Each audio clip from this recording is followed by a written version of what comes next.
most commonly seen painful foot and ankle conditions, first and foremost, begin with heel pain, or the term used is plantar fasciitis.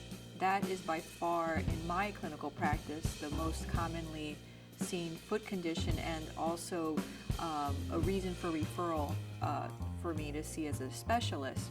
And other conditions include trauma, ankle sprains, fractures, and less commonly seen conditions of the foot and ankle include Morton's neuroma, tibialis posterior tendinitis, and there's a vast subset of conditions associated with patients with diabetes as well as peripheral vascular disease. But these initially are seen by the primary care physician many times, and also in urgent care centers, and eventually they are sent to me as a specialist for cases that do not respond to initial treatment.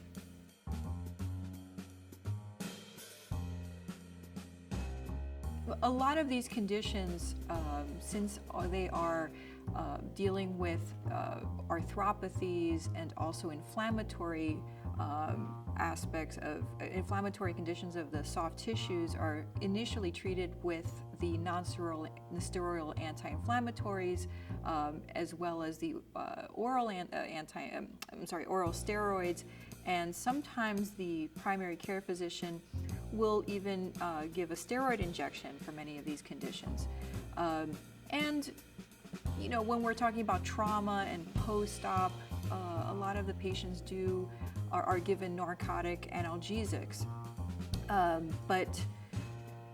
also physical therapy and other modalities that deal with the improvement of pain, not so much on the pharmaceutical side. That it's becoming more and more popular.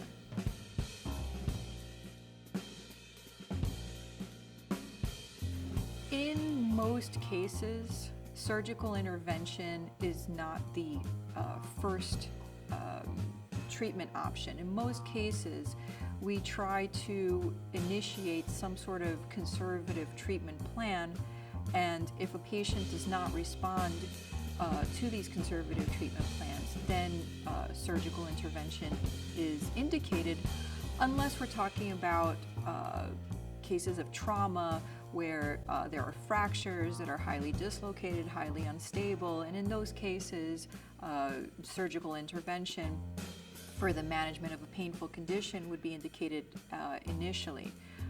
Other conditions, such as infections, tumors, obviously we would need to take a more aggressive approach and not necessarily strive for a conservative treatment on presentation.